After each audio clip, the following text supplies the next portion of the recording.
A new show here at Championship Harvest. My name is Nick Weitoish. I've been on the channel before, and we're trying something a little new, very new, here at Championship Harvest.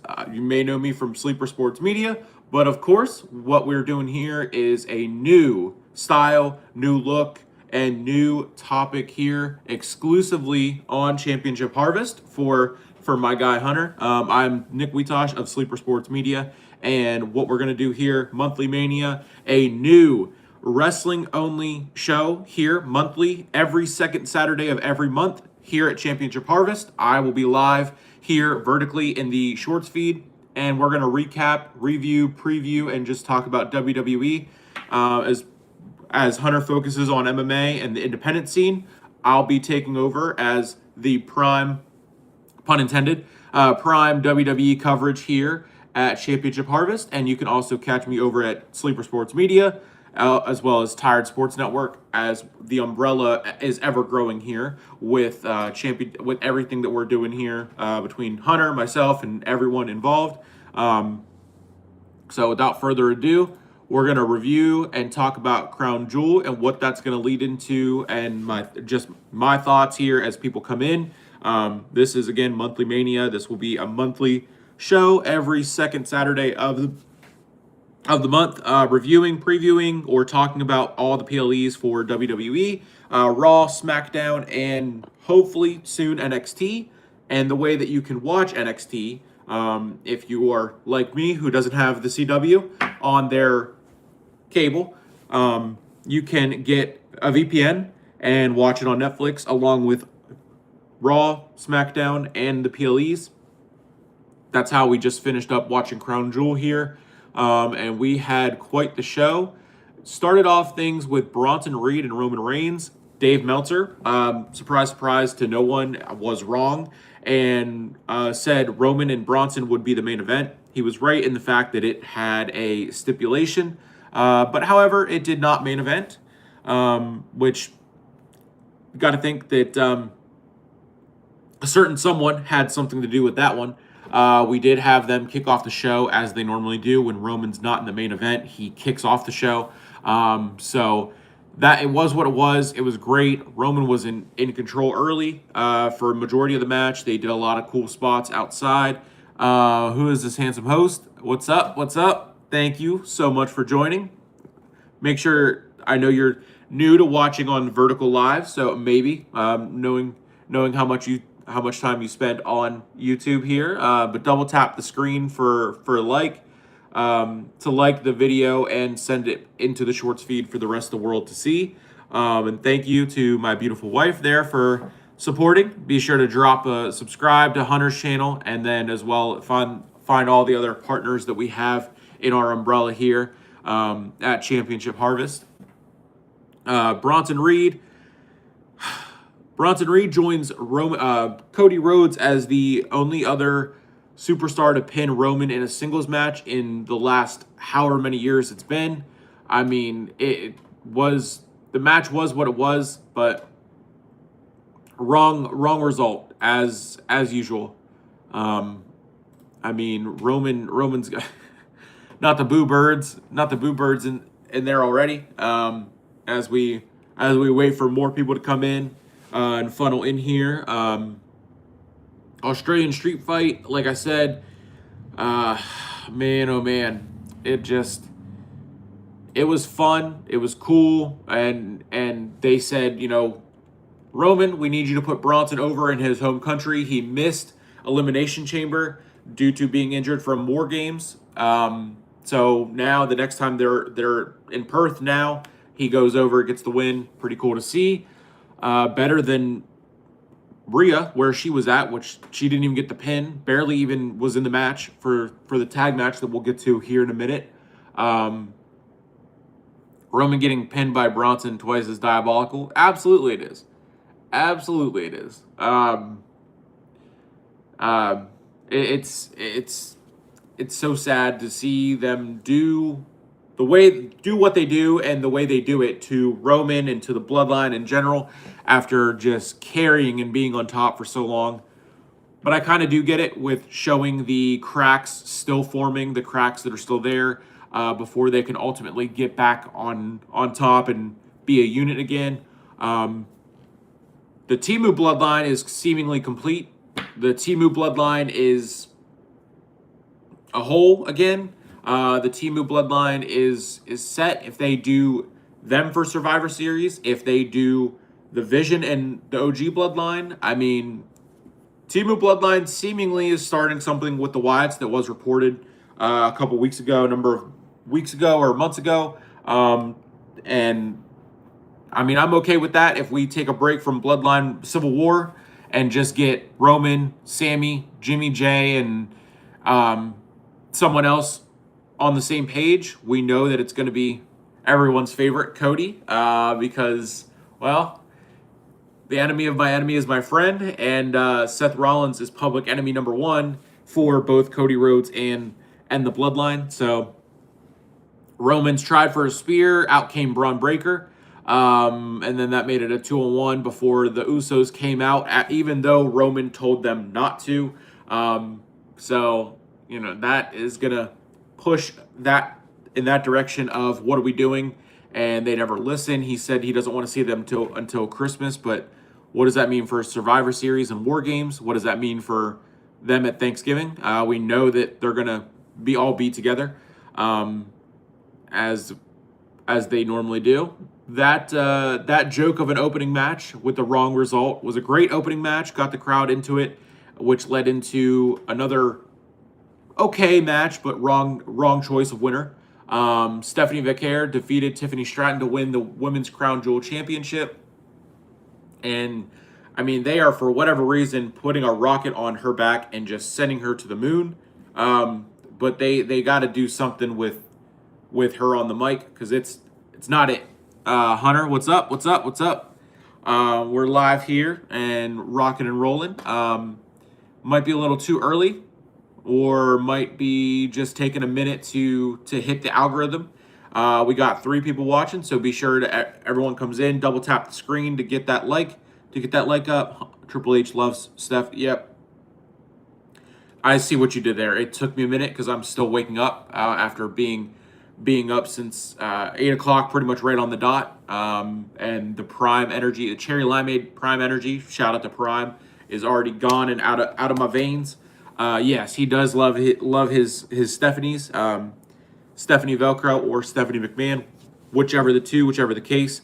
Loves them both. But Tiffany Stratton went into this match 25-0 on the year, since beating Nia Jax for the title back in January. Stephanie Vaquer, 15 months into her career, and she is now 18-0. Tiffany Stratton's now 25-1 on the year in 2025 as a whole. Velcro, shout out to Naomi for that nickname, which seemingly is the only reason Stephanie is champion. But then again, I don't have any hard time believing that they would have had Naomi win just to hold it until Clash of Paris, and then have her drop it to Stephanie to set it up for her to win the Crown Jewel title. No doubt in my mind that they could have and would have done that, but it worked out how it worked out. Naomi can come back and does have a case to state for an automatic rematch to get a chance to get the title back. By that time, Stephanie may or may not be champion. Hopefully, if she is still champion, she has a manager of some sort to be her mouthpiece, because, again, her on the mic, not it. It's just not it. That goes into the bathroom break match, the middle match, the middest of mid-card matches, with zero build, zero hype, zero care in the world for this one. The match that the fans wanted, the match that AJ Styles wanted, the match that John Cena wanted, started out over Twitter and was announced on Twitter. They took it personally. Triple H took it personally after hearing so many of this could have been an email tweets, because that's exactly what it was. He announced this match on Twitter, and that was it. There was no backstage promos, no in-ring promos, no vignettes, no video packages, no nothing.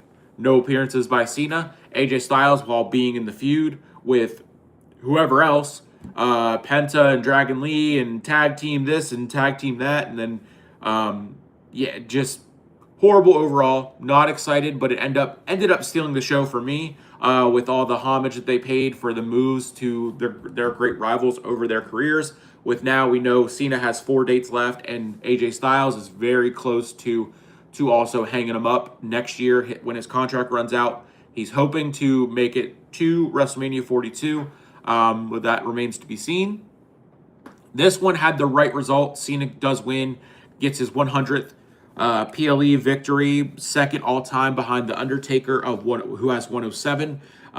He used a bunch of moves. He used a choke slam, an RKO, Angel's Wings. Tried for a 619, wasn't able to do it. He hit the skull crushing finale. We saw the Walls of Jericho. We saw a bunch of homage moves. Even Sister Abigail paying homage to Bray Wyatt. That brought the Fireflies out, which was really, really cool. Great match overall for me, not being the biggest AJ Styles fan. But we saw a tombstone pile driver and then an AA to get the win. Again, his 100th PLE victory in his career, second all time behind the Undertaker. And this one led into the co-main event, which has been the most backwards and just up and down and just ridiculous build to it of Rhea Ripley tag teaming with Io Sky against the Kabuki Warriors. Rhea in her hometown, of course, gets a pop, no doubt, but doesn't start the match, barely even in the match, tagged in at one point, and then, I mean, I looked away, and then it was over, and Io was getting the pin. Don't know why they wouldn't have Rhea get the pin in her home country, but got to think that they're pushing that. Those two will be part of War Games in some way. We're on the build to War Games now, and we don't know what that is going to look like at all. I mean, it's pretty tough to call right now with really no women's factions other than the Kabuki Warriors. Neither do they. I mean, this one was, again, the right call, the right result, but just lackluster in everything, every way, shape, and form of the word. This went into the main event, which was fairly good for being and containing the most boring champion that I've ever seen in the 6 years that I've been watching wrestling. As Martina will contest to that, it's only been 6 years, but feels like an eternity whenever I'm watching these two go back and forth. A lot of back and forth, a lot of near falls, a lot of 2.99999 kickouts, a lot of finishers, a lot of will he, won't he. We had sort of a ref bump. I respect you. Yes, this match was built on respect that went out the window. Seth Rollins thinking about not doing it, but ultimately would use the Rolex to get the win. And out came Triple H to present him with the title. That it took 6 people to help Cody lift this title last year after being the first Crown Jewel champion. It takes Cody six or seven people to win all of his titles, if we're being completely honest. We had Seth Rollins with no issue, Triple H out there by himself. So they must have changed it. They must still say that it weighs as much as it does. But it doesn't look heavier this year. It still looks just as big, but they definitely changed it. Or just let it go out the window that we said it weighs so much that it takes 2 grown men to carry it in a case, and then Stephanie Vaquer can just wear it by herself.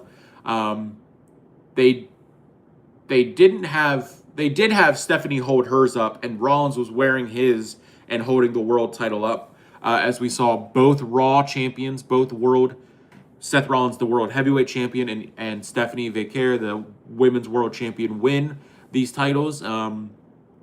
Opposite of what they did last year, which was the men's SmackDown and the women's Raw champions won that. So Liv Morgan being the first ever Women's Crown Jewel champion. So it's cool that they're not having anyone run it back to back and do what they're ultimately going to do when Cody does win another Crown Jewel championship, which is he's the first ever two-time Crown Jewel champion.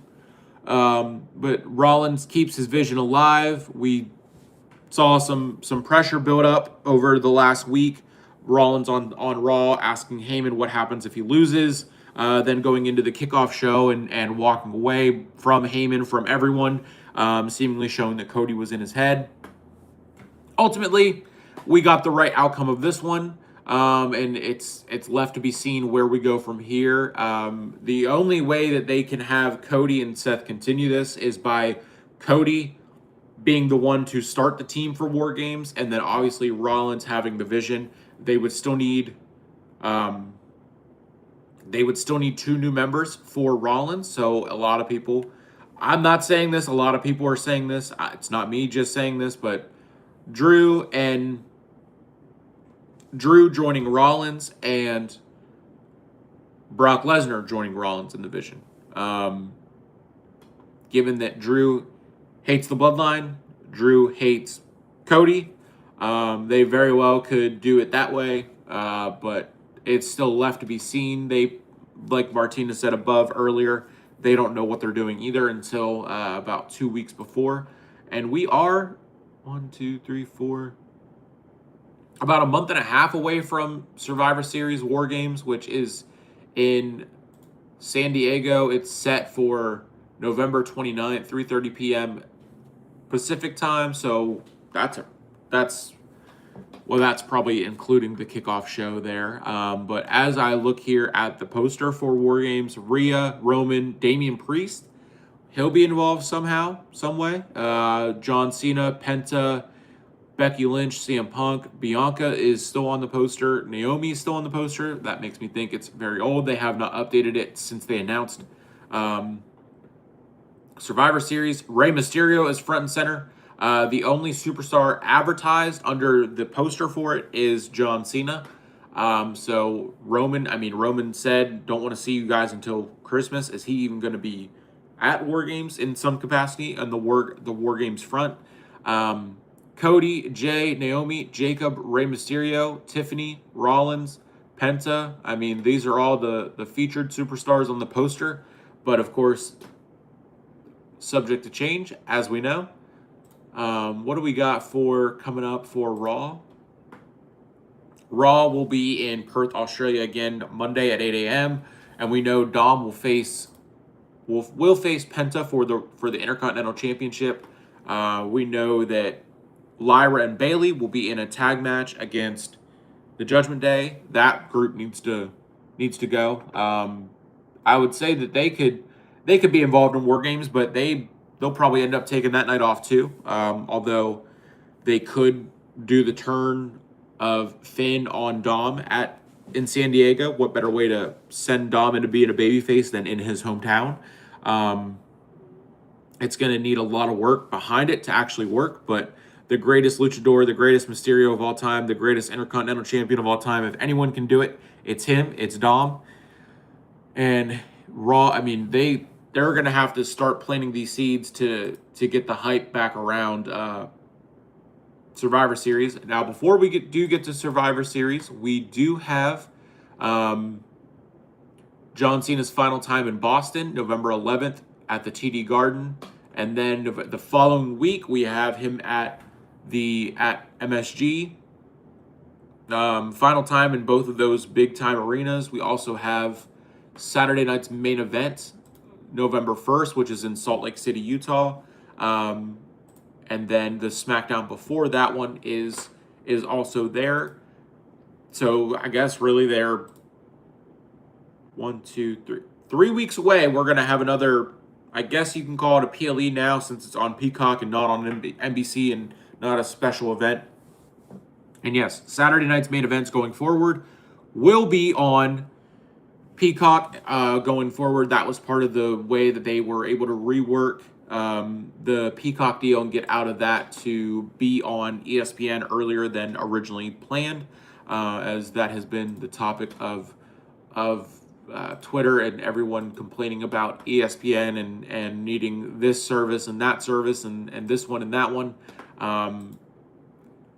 But they gotta do something to get the excitement back, to get the people saying, okay, it's worth it to have ESPN, even though it's not. Just get a VPN, like Surfshark. That's how I was able to watch Crown Jewel. I know we did watch WrestlePalooza on ESPN, but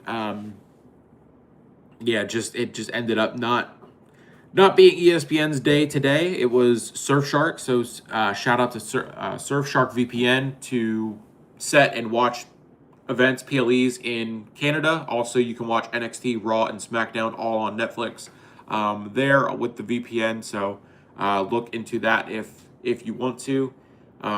Again, Crown Jewel was good, was pretty good, fairly mid. 2 matches to start. Definitely the wrong result. We had the last 3 matches with the right result, but overall was nothing to be too crazy about. The hype around Crown Jewel this year didn't seem as big. It didn't seem as big that for the hype that they were in Australia. I didn't get to watch the kickoff show, so I don't know what they mentioned and talked about there. I just saw the clip of Rollins walking away. But as we head into, again, Saturday night's main event, got to think that maybe Cody will defend the title. He still has...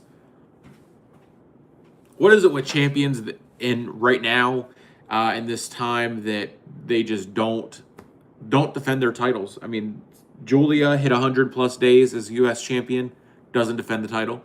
The Judgment Day hitting 100-plus days as tag team champions. They don't defend the title. We have Sami Zayn and the World Tag Team or WWE Tag Team Champions being defended weekly for Sami Zayn, but here and there for the Wyatts, who defended them last night and won, beat the Street Profits. Yeah, the landscape of WWE right now is just it just does not make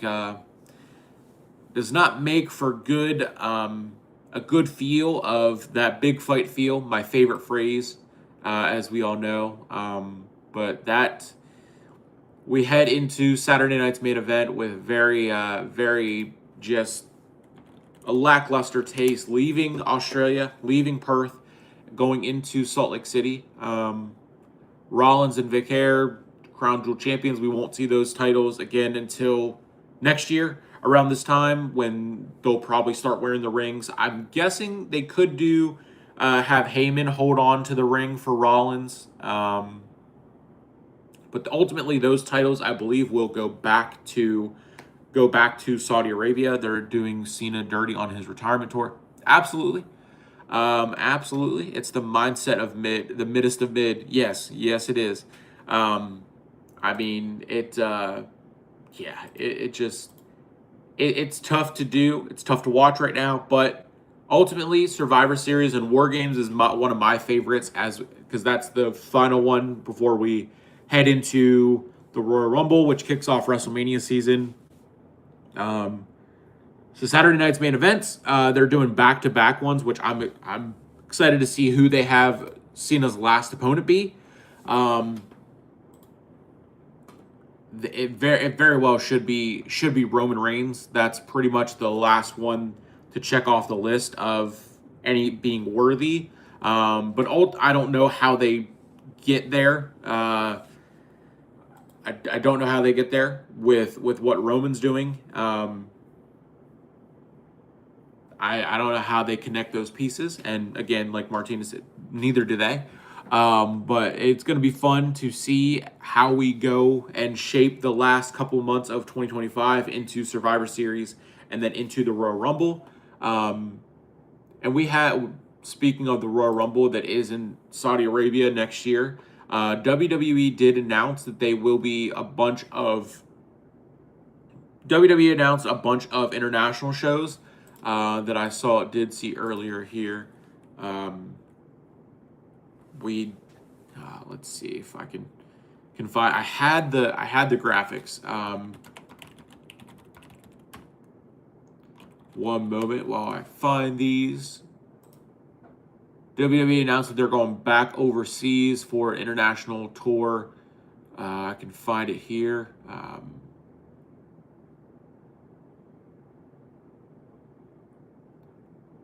I know it's right here somewhere. I know it's here somewhere. They're here, I promise. With the dates, because I don't think it's on the website yet, just yet. Let's see.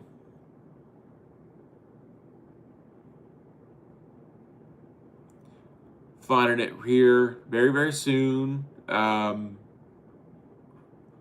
Maybe. Let's see. They're going back to Dublin. They're going. All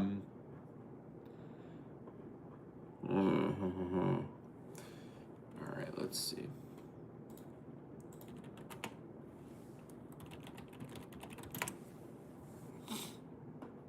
There we go. I knew I'd find it. January 8th, Germany. January 9th, Germany for SmackDown. January 10th, Glasgow. January 11th, Denmark. January 12th for Raw is Germany. January 13th is Germany. There'll be in New England on January 15th. January 16th, for London, England for SmackDown.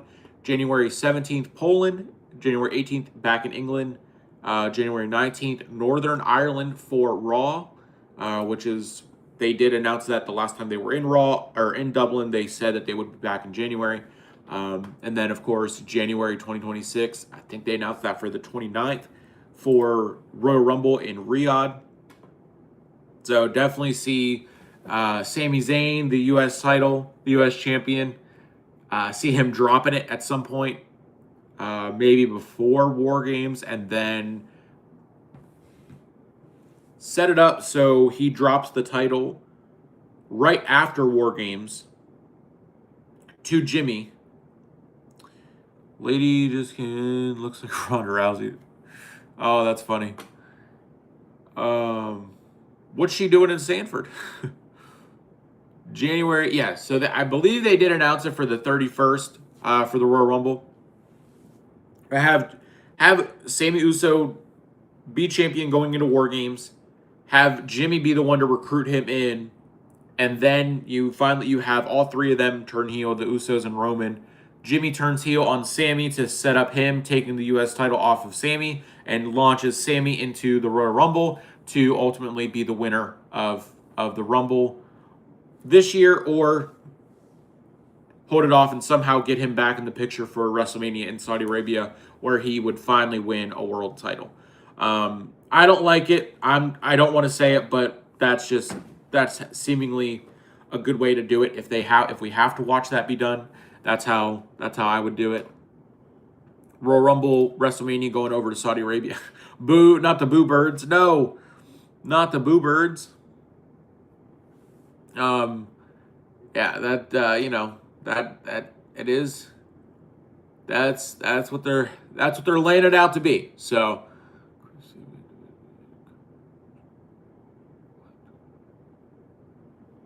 okay.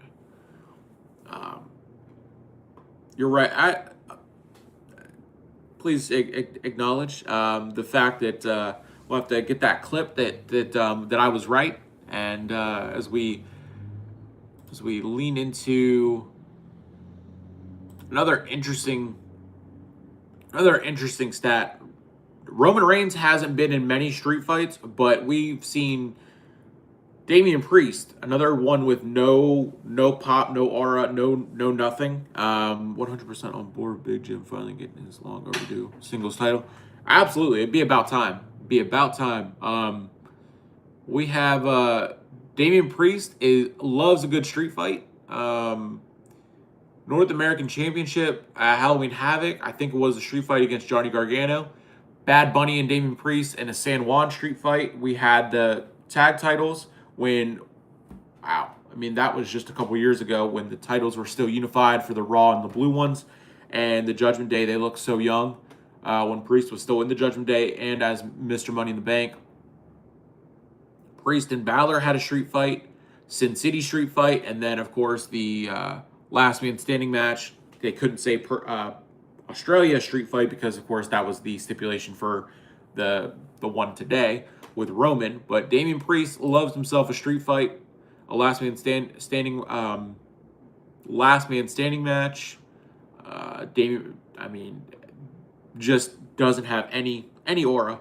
Needs a refresh. But there's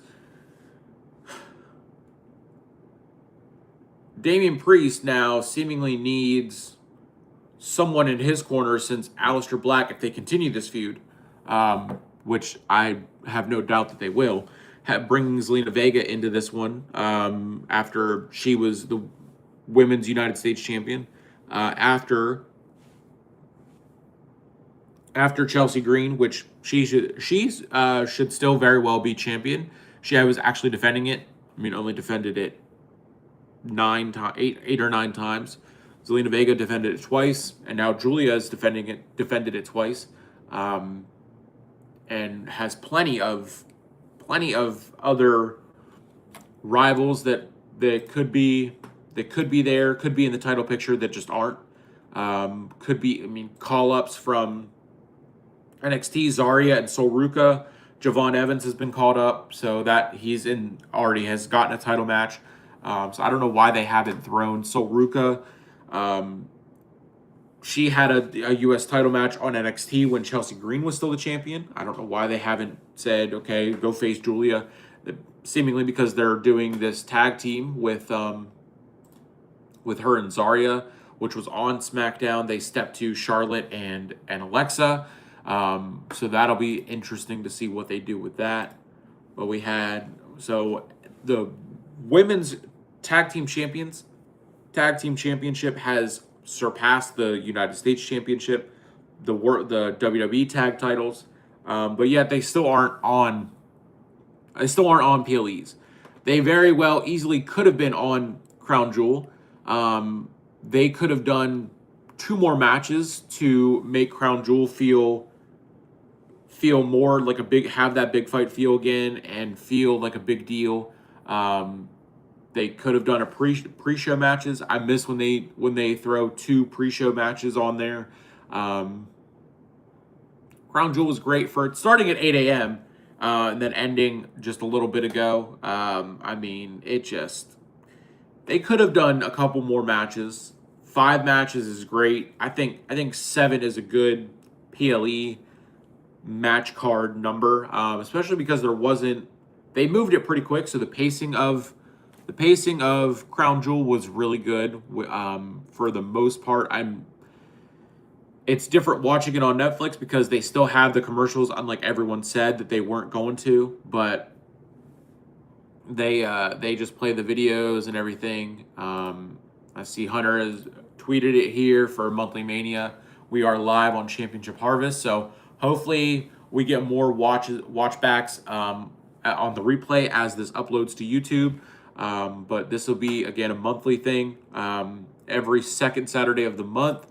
There are a new wave of releases. We see Wesley, Stevie Turner, Lance Anoa'i, Jin, Tala, Draco Knox, Hayes Jameson, Summer Sorrell, Braden Ray, Jamar Hampton. A lot of those talent were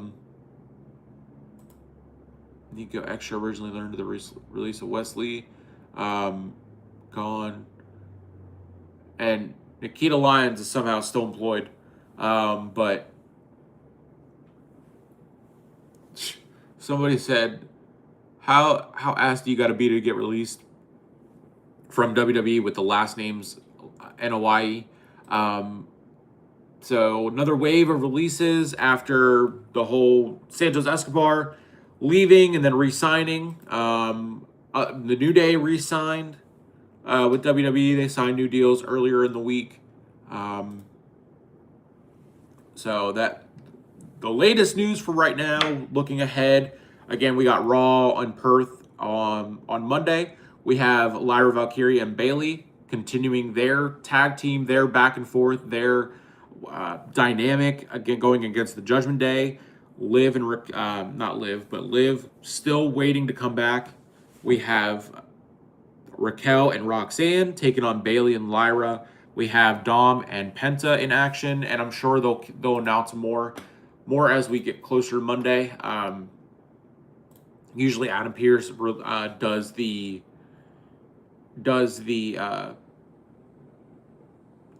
announcements for Raw videos on Sundays. So being that it's over there in Australia, who knows when he'll do that. Hopefully they announce the matches there for Raw tomorrow, so we know more of what we're getting. Again, it will be live on Netflix at 8 a.m. and then we go to NXT, which was pre-taped already due to sending the crew over to Australia. NXT, as of late, just finished up doing Showdown with TNA. We have the NXT tag titles are on the Hardys, the Hardy Boys. Trick Williams walked out on Team NXT as Team TNA would win. We had Ethan Page retain and defeat Mustafa Ali to retain his North American Championship. JC Jane and Sol Ruca lead Team NXT to a win for the women's side. And the Hardy Boys, like I said, won the NXT Tag Team title. So this event overall in the Survivor Series type of matches, type of competition of brand versus brand, ended up being 2-2. So this was a 4-card. It was still a regular episode of NXT, but it was a special event, which leads into their next PLE, which is, as I look here in just a second, they go from Australia to Japan for super shows and another live tour. So Monday Night Raw be in Perth on Monday. Friday night SmackDown is in San Jose. We have Raw then in Sacramento and SmackDown in Arizona, and that's when we get into Halloween Havoc for on Saturday, October 25th. We have it just says Halloween Havoc, so it does not say NXT Halloween Havoc, which it usually does. It does. I click on it and we see Mariah May, Ricky Saints, Trick Williams, Obafemi, and JC Jane at front and center for the poster there. It does say NXT Halloween Havoc, Saturday, October 25th at 3:30 p.m. Mountain Time in the Findlay Toyota Center in Prescott Valley, Arizona. So more preview for that one. Actually, a review for that one will come on the 8th of November, which will be a good review. So that will be a review of Halloween Havoc. It'll be a review of Saturday night's main event, and a big time preview as we head into the final push for Survivor Series, which will be 3 weeks after that one.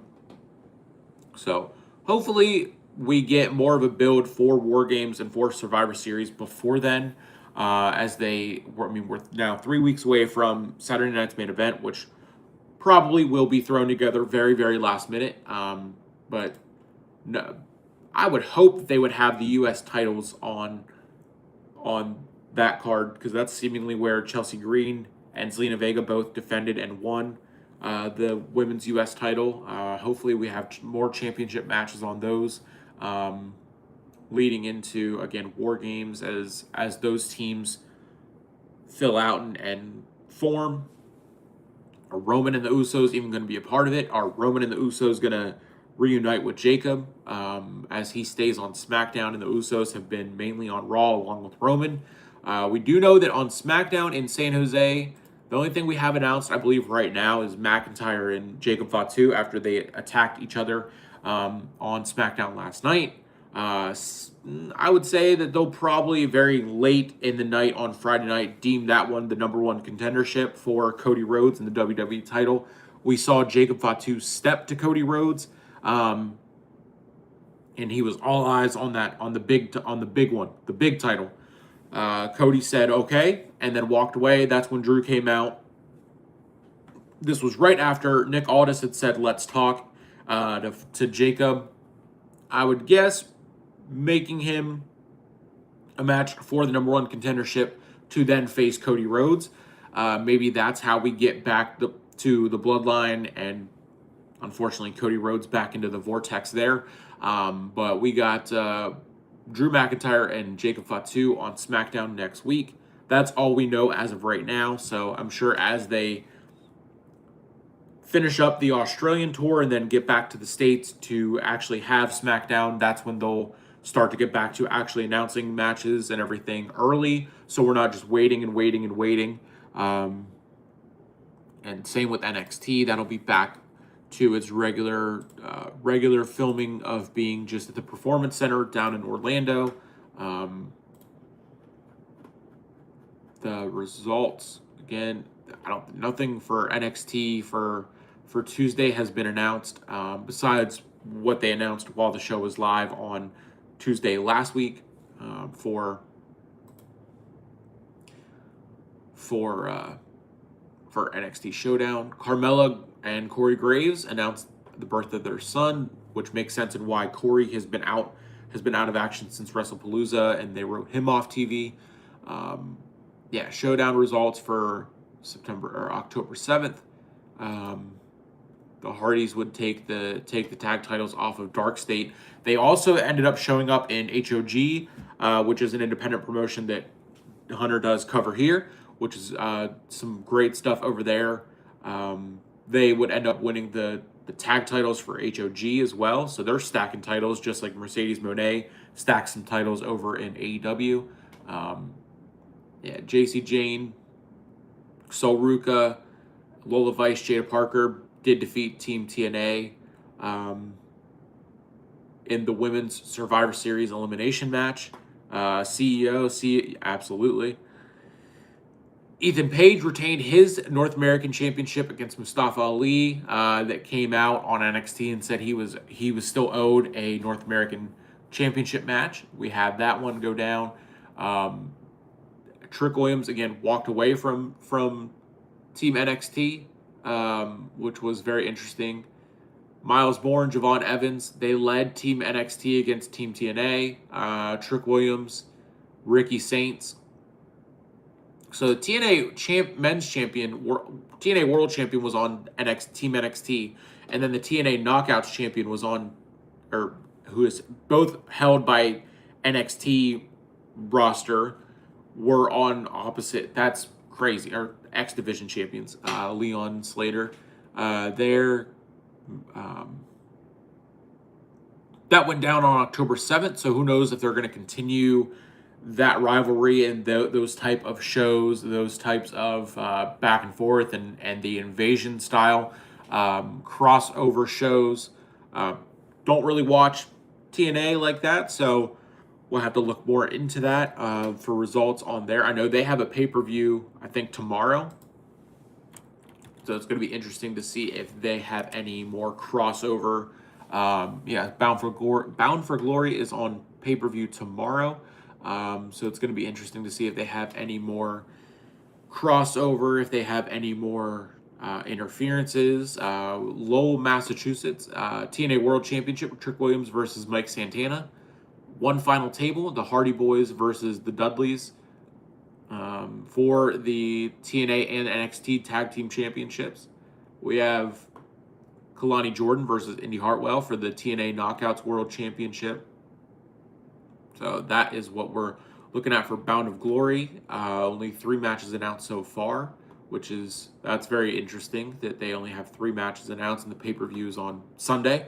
But that's TNA, whole nother ball game. I know we're trying to get coverage there at one point, but for coverage on TNA as well as New Japan and AEW, plenty of friends under the umbrella here at Championship Harvest and Sleeper Sports Media to get the coverage there.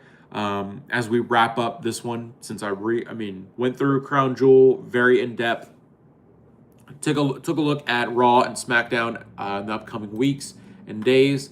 They just don't have very much out right now.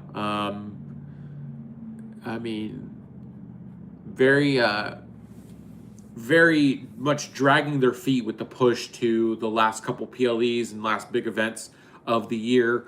With Cena, he only has 2 TV appearances left before his final match at December 14th. which is on a Sunday. So John Cena's farewell match for Saturday night's main event, but it's on a Sunday. Huh. I'm just now seeing that real time as you're seeing me seeing that. John Cena's final match, Saturday night's main event, John Cena's final match, Washington, D.C., Capital One Arena, streaming on Peacock, normal 7:30 start time. Okay, the poster shows Saturday, December 13th. But the website, event tickets, on the ticket page shows Sunday, December 14th. I'm sure they'll fix that at some point. I'm sure that's a typo in one way or the other. Yeah, it's shown as the Saturday, December 13th. And that was the original date that they were throwing around, that or the 27th, to compete with AEW and World's End, which is on December 27th. Ultimately, they went with the 13th for Cena's final match as we then go into the Royal Rumble season and SmackDown. Again, starting off the year with European tour and shows overseas. That seems to be very much a pattern the last couple of years as they try to grow internationally for WWE and for TKO, going back to Las Vegas and Allegiant Stadium for WrestleMania. We know SummerSlam is in Minneapolis, August 1st and 2nd at US Bank Stadium. That's gonna be a movie, probably very heavily featuring Brock Lesnar there. Maybe that's when we get Brock Lesnar and Braun Breaker over Brock Lesnar and Gunther. But that just about does it with the latest news, matchups, and shows going into the final months and weeks of the year for what WWE usually does. NXT is live, or just a live event for NXT today in Cleveland, Ohio. So that's interesting that they have enough production and talent that stayed over here to do that live show. They're doing a super show, which is just a live event in Melbourne, Australia, on Wednesday the 15th, before then coming back to the States for San Jose and SmackDown on Friday the 17th. While some of the roster goes to Japan for a Tokyo Super Show, 2 days there, the 17th and 18th, and then ultimately getting back to the States for regularly scheduled programming through the end of the year for SmackDown and Raws being in the States here, very much staying on the West Coast and out there Pacific time, before finally coming back to the East Coast in November for SmackDown in South Carolina. So I'm sure tickets will be available soon for all those shows if you're on the West Coast or the East Coast. As we, of course, build up to the next big-time PLE being Survivor Series War Games, and then Saturday night's main event to end the year, going into the Royal Rumble in 26. But that is seemingly enough for right now. That's all we got. One last scoop of scroll on Twitter to see if there's any news coming from the post shows.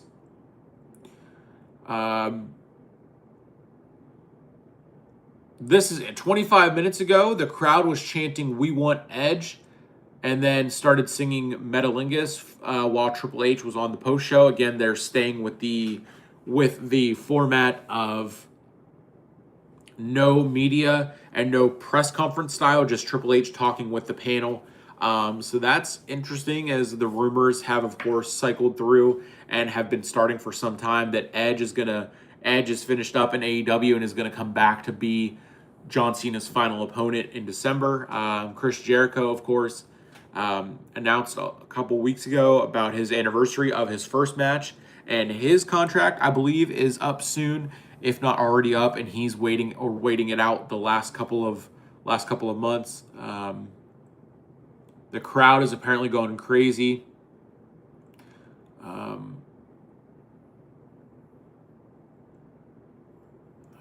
Let's see. Yeah, it nothing interesting other than of course them chanting "We want Edge."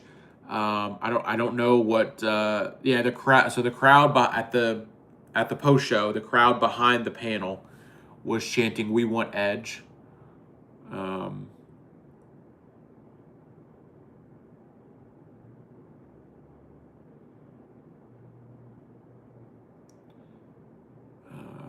don't see any other big time news besides what I said there.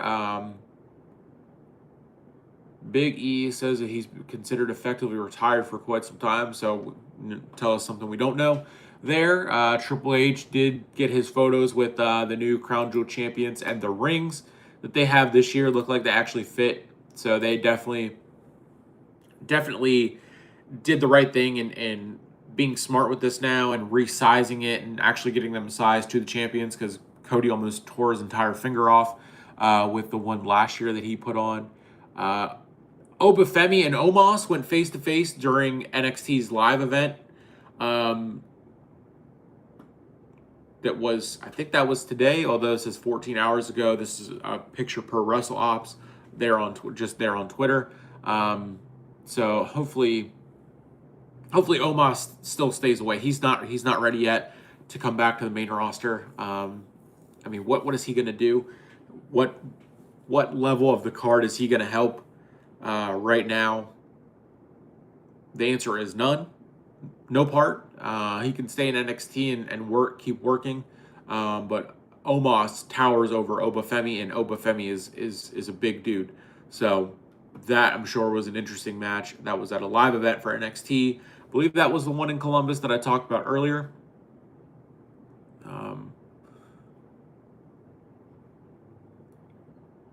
Bronson Reed quote tweeting saying "top guy." Yeah, nothing other than that.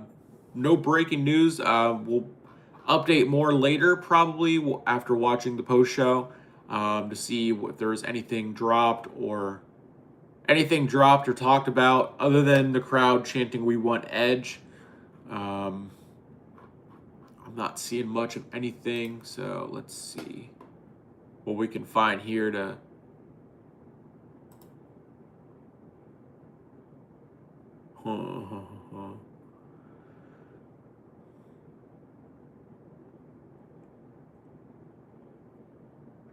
Man, oh man.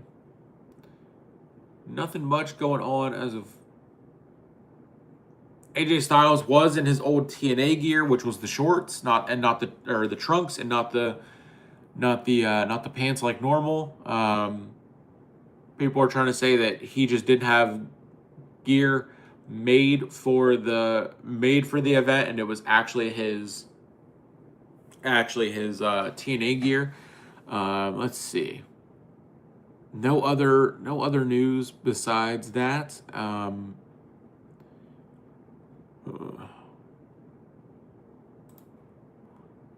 Yeah, that's going to be Bronson Reed definitely was elevated with his win over Roman Reigns, which, I mean, Roman has talked about being the tide that raises all ships for a while.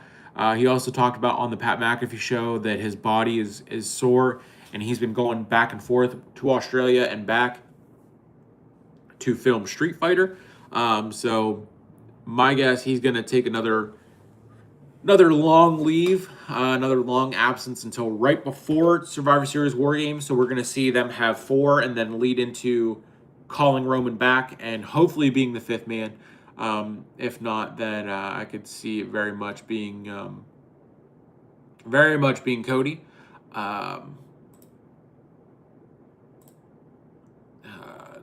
Styles and Cena, they used so many different nostalgia moves and just to pay homage to their great rivals over the years. They were announced as the definition of total nonstop action, the ace and undisputed boss of the Bullet Club, the face that runs the place, the phenomenal AJ Styles. Cena was, they build it up leading into the actual match, not up to the actual event, but they, the face of WWE, the face of TNA, they clash for one more time. If this was given an actual build, it probably would have been better. It was the show stealer for me, but I mean, still, just without a doubt, it didn't hit like it was supposed to and like it could have if they would have actually built it up. And of course, that is because Cena was out with his filming schedule and only has limited dates, of course. It just... the way they announced the tweet, they announced it with the tweet. It could have been an email from Triple H there. So hopefully there's no more of that.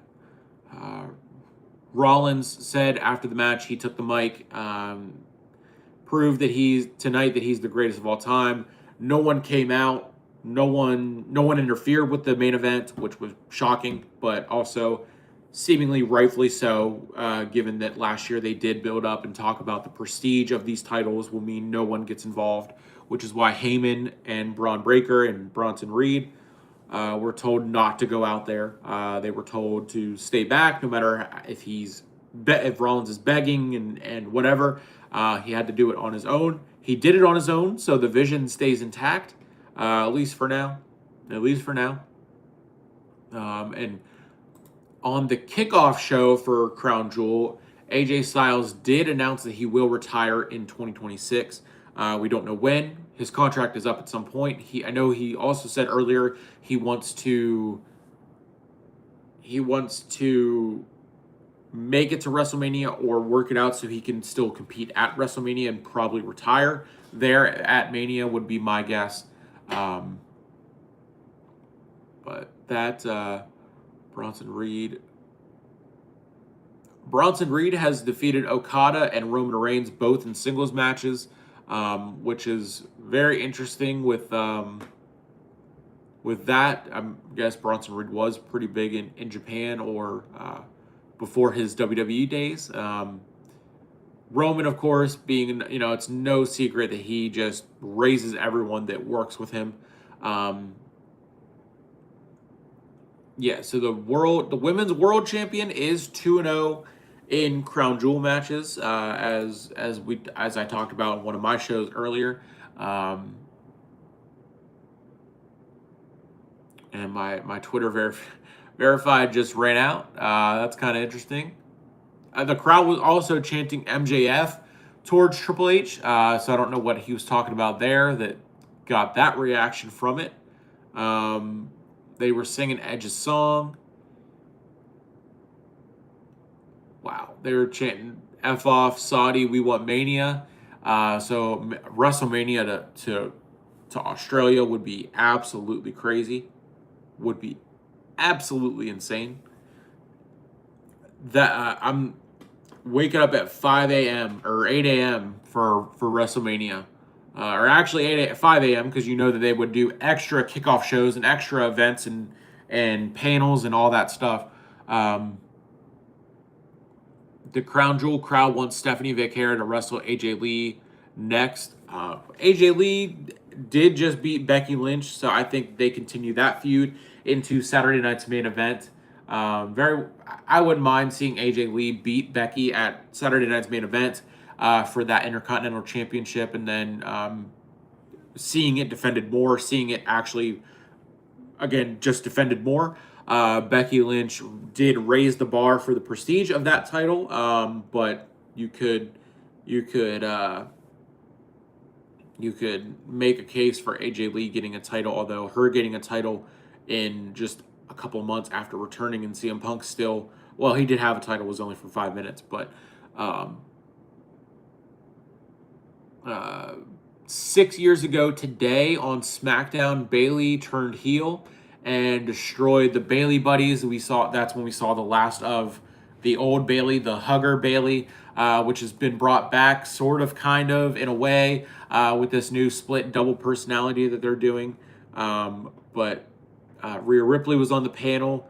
I'm just trying to see updates or highlights from the post show as we hit our 1 hour mark here on Monthly Mania at Championship Harvest. Since we have done that, this is going to wrap it up here for episode 1. So again, this will be a monthly thing, second Saturday of every month, to preview, review, or just talk WWE. So hopefully the next one gets sent out into the shorts feed now that we've gotten our feet wet in this style. It didn't do what I thought it was going to do, but we will be back next month, second weekend for November, to review and preview Saturday Night's Main Event and Survivor Series, as well as all the latest happenings and news and updates for WWE. For Championship Harvest, for Sleeper Sports Media, I'm Nick.